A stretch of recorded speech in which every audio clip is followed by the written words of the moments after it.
environ 7000 PADU non régularisés travaillent à l'hôpital public en 2023. Comment en est-on arrivé là?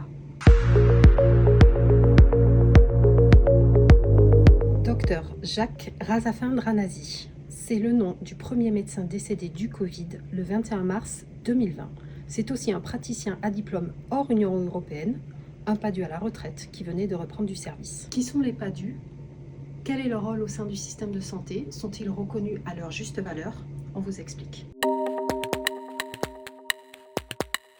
Au 1er janvier 2024, la France comptait près de 18 000 PADU, beaucoup exercés en tant que médecins généralistes, urgentistes, psychiatres ou anesthésistes réanimateurs. En ville comme à l'hôpital public, selon l'ordre des médecins, ils représentent 7,5% des médecins en activité. Ils sont surtout essentiels dans les petits hôpitaux périphériques des départements du centre de la métropole et autour du bassin parisien. Un PADU sur 3 est né en Algérie, d'autres viennent pour l'essentiel de la Tunisie et de la Syrie. Mais côté statut, tous ne sont pas logés à la même enseigne. Selon la Fédération hospitalière de France, environ 7000 PADU non régularisés travaillent à l'hôpital public en 2023. Comment en est-on arrivé là? Pour travailler en France, en théorie, un médecin diplômé en dehors de l'Union européenne doit passer depuis 2021 le concours des EVC, les épreuves de vérification des connaissances. Une fois lauréat, il doit suivre pendant 2 ans une formation complémentaire intitulée période de consolidation. Ce n'est qu'ensuite que le médecin sait s'il a obtenu une autorisation de plein exercice ou pas. Mais il y a 2 problèmes. Le premier problème concerne le concours lui-même. En 2023, les EVC ont enregistré 20 000 candidats pour 4 000 postes. Et le taux de réussite est de 25% seulement. Le second problème concerne les médecins qui exercent déjà dans les hôpitaux français sans avoir finalisé leur processus de régularisation. Depuis près de 50 ans, la France a ouvert plusieurs voies d'accès au PADU, en conservant certaines, en fermant d'autres. Cela a créé un empilement de 5 statuts qui a précarisé ces médecins.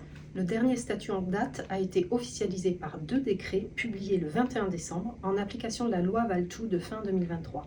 Il s'agit du praticien attaché contractuel temporaire, dit PACT. Ce statut est ouvert 13 mois renouvelables, une fois maximum, aux PADU en exercice, sous réserve d'un engagement de leur part à passer les EVC.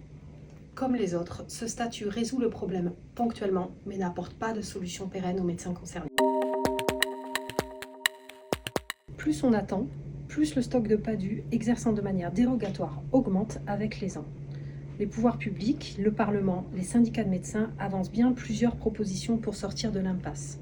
Par exemple, les EVC pourraient être simplifiés, le concours transformé en simple examen ou validation d'expérience sur dossier pour les PADU qui travaillent déjà en France. On pourrait aussi supprimer le nombre limite de tentatives pour ces épreuves, aujourd'hui de 4. Mais si aucune de ces solutions ne fait consensus, c'est en partie parce que la problématique des PADU est politique et renvoie à des enjeux migratoires. Le dernier à avoir illustré cette difficulté est Emmanuel Macron. Le 16 janvier 2024, le chef de l'État a dit qu'il voulait sécuriser la situation des PADU victimes d'une précarité administrative inefficace. 1 an plus tard, force est de constater que ce n'est pas encore le cas.